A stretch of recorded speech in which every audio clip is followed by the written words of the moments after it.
You're gonna for Mamuna Kwaba, the bar, EV in Chi, Jimmy D. So I am soon for say dots, and then maybe new update. No, the video we make us say dots, we preach about EV, na EV.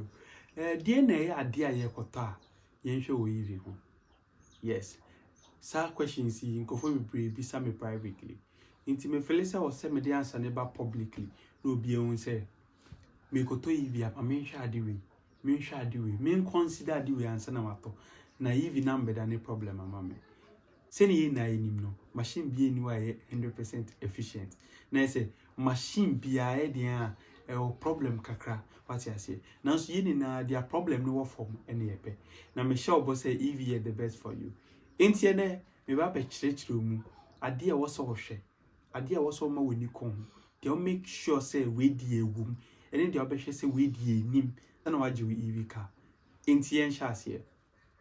Enti first thing I was so consider ma we ni kongi or EV car ho. Eh ne battery health. Yes. Send ye koto iPhone a ye check battery health and send ya tono. Even so also make sure say battery health ni very cool. I am cause problem be am farmer. What is the person me chena say? If you say EV buy nyende, EV buy in the early 18s. Na one problem ma EV anti-mian sustainia IC engine be two EV cars and battery system. Inti fit any yako battery system osa. Inti ya find a solution. Na se nembre o koto na se one consider battery system na EV ni better than ebo sumama. Obe kan semboni afa EV ho na so na enye sa. Inti first thing I was all consider your battery. One, battery na the most expensive part of an EV car. If you make say ni engine and the battery, what the American answer? Apart from see your control unit, your motor no, battery na the main thing na a hold the EV car no, especially the mood draw and na ho den a itimi di adwuma no ejina battery ne so. Enti se wakoto EV car, na se battery ne nya dia, na se we die wakoto doku na 1G meku. What did the American say? Enti one, also make sure say battery health na good. Yes. Enti at least say home use car.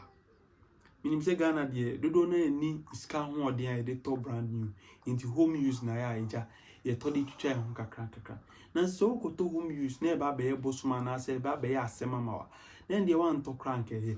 Enti first thing I make a choice say and in the battery health no.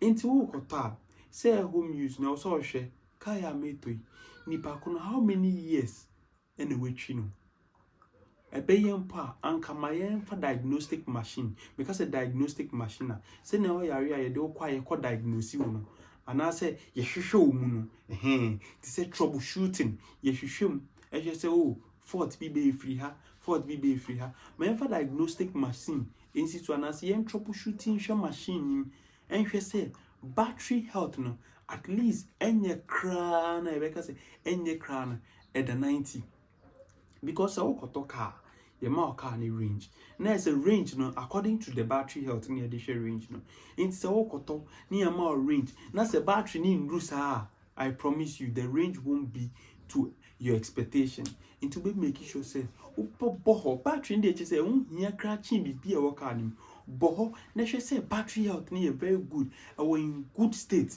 it need damage bia because you can't afford to buy a new battery. What did the American say? In the first thing I was also checking any battery health. Okay, see if your battery health near call the range. One range no it depending on the battery. Inti me offer me say opeso koto EV. First thing I maybe sound say dear now the car near.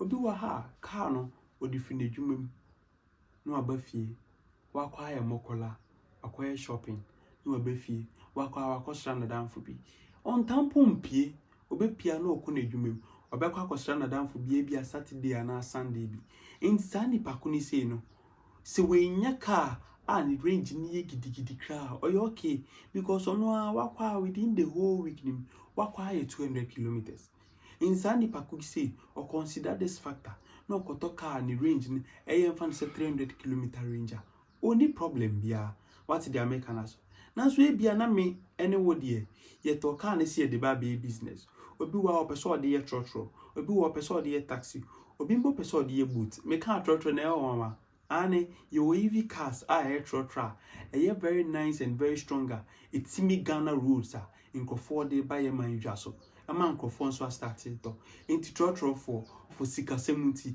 consider getting an EV trotro I bet me abo edwuma ma EV minibus enti awasa wo hwe ade a wo de ka ne ye obi wa obeka cho se me de me ko echire kakra meta akukuma ase what did they make an asu obi so be cho se me ye boat driver me ye day and night enti edwuma wo be ye no ene be kire range awasa wo to enti ye mva ne se wo ye boat driver na okoto car ni range equal 200 kilometers ebe how if you say kakra ebe kolo 200 kilometers no eno ne battery no ebi a ye mva ne se ne battery ebe de me ye mva ne se be roughly 20 kilowatt 20 kilowatts no na say kakra bia wo so charge eno so be ko negative side am all those say charge and cost but that time no now be waste or charging station 30 minutes and I say ebia 45 minutes no and ka all the top battery ni range ni so and ka be boa ma that time no wetimi dey use e dey edwuma because meaning say both drivers there more time na esika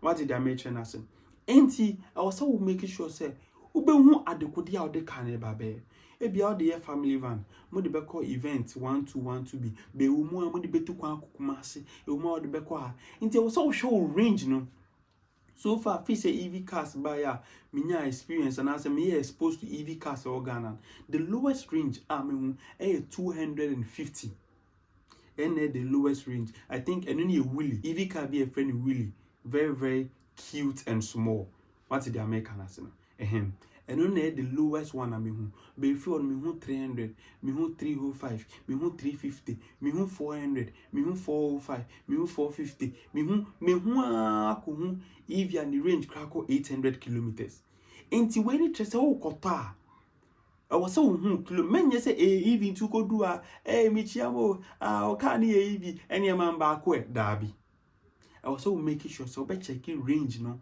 maybe a old de babeko any capacity a be boa what the apesa wo ye ho what did they make an say inti say we taxi driver and also we boat driver uno me recommend at least when you cra 400 kilometer range utiminya 500 are very good what did they make an say unya o kame so be friend say opeka e dey boat first car me recommend amount say cars be wa ya for boat abrocho mo ye ka mo consider because omo nim say car no enye obi a na twi ni privately ebi mu de commercial work ebi mu de boat enti uhwe mu a cars o ma ye for boat enkwa wo ho ebi ti say BYD Auto 3 what did the American say BYD Auto 3 say ye ma boat drivers ni online drivers ebi ti say BYD Dolphin and also you say ye ma boat drivers because bad road no Ghana na ye de do so na so kuro bia or bad road and omo nim so ye boat driver e de obi do ba kofa baby e bia baby a o si ni fie kwan na sheda nye smooth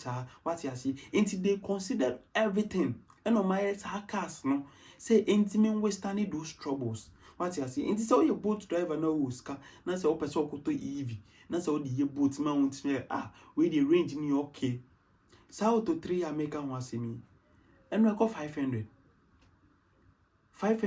on sukra obetiminya 400 I think say 400 na least I stand to be corrected what did the Americans in so you boat driver now online driver now person okoto car e dey your business first car me recommend the amount BYD Auto 3 ansana so when you BYD Auto 3 obetiminya to BYD Dolphin Dolphin ni mo mo nso mu ya that same spellings and I say obeto engine 4 and you see a very very powerful a very nice and I say unya o seagull being swa and also nyeba but for mo is kasem no form kakra na omo try some beba no unya 300 kilometers and maybe within a day no betimi a charge na 1B what you say o charge wo fear wo de bebo edwuma e bia ko enwumre mu ho no abetop up e de aye around say about 11 bia no apon akofia akọ charge what did America na say and obetimi nya o lip motor bi so hwe na say wo nya rounds bi be 6 to 6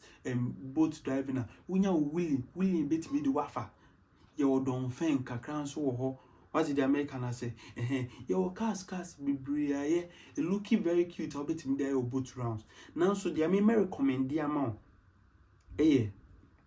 BYD Auto 3 no BYD Dongfeng, MJ4,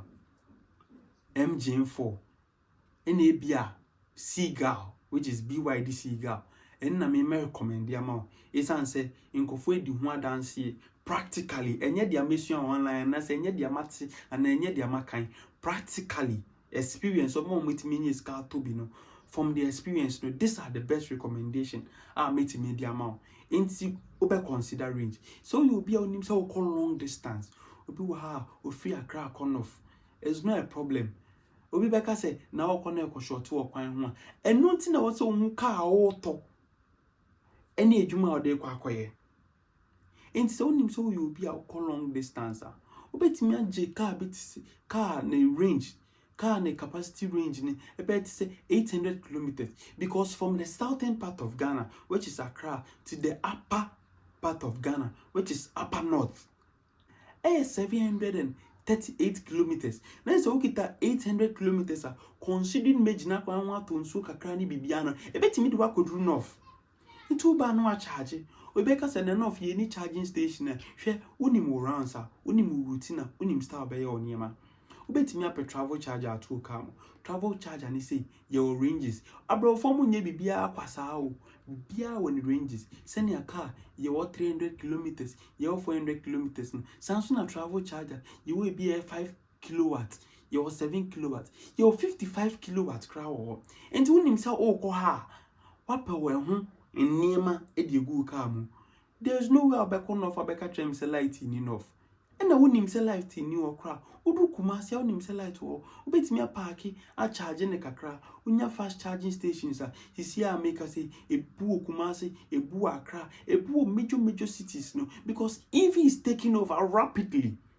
Into search wo Google cry betimi actually say we have a charging station over here umpa nwasema wapa travel charger udua wapa baby a charge untimi kan trem say the whole of north with the 800-kilometer range car be con off e wa bra unkonya baby in charge ebia baby a woko ayo destination na light ni wa kronim de obenya baby a charge yen try see about adapt near finding yourself in a new technology since you be dream about our comfort zone because you comfort to name binti yen try see be improve and this should serve as a business idea to big men's no more Ghana hand. It's a very nice business opportunity. We should start investing in charging stations. At least so it mean 160 kilowatts and that's 120 kilowatts community obi o use EV car bia with me a charge wo ho say nko for home charges now so esan san nyema bi say me come akọ wo kwan mu nti I was here in charging stations. It's so a businessman. See, I even able the bia your own new EV cars. In Cronfort, near the inting for so 10 year massima on the new EV cars. And here now, you try say, you better try and take that as an advantage. My young condemn. What did the American say? 81, you check your range. The range mostly depends on the battery's capacity. So, Copa, at least when you saw your online driver, when you're 50 kilowatt battery is okay, and you bet me do 400 and something and 500 depending on the car, and the car be the kilowatt rating here as high as 80 now the car and 500. There are auxiliary things your car in my no draining main battery no your car be auxiliary components in doors strictly for driving and a normal auxiliary purpose to sell light in screen. That is going to the auxiliary battery. Now main battery now focusing on the motor. What did the American say? Ain't only one or frame is a meet consult. Now my choice say we do more pesa oye and no rounds into this car would be best for you. What did the American say? Petrol car ye short to work kwaimu. So coffee tia konofa and ye baby na obe full station. What did the American say? Baby will bet me kwa mouse now full station. Now so nim so okoninti wa bwane ho. Same applies to EV. What did the American say? And you first you consider the battery's health. Second, you consider the range at which the car can go. Me sure so what did the American say? Yanko next one. Ye free range na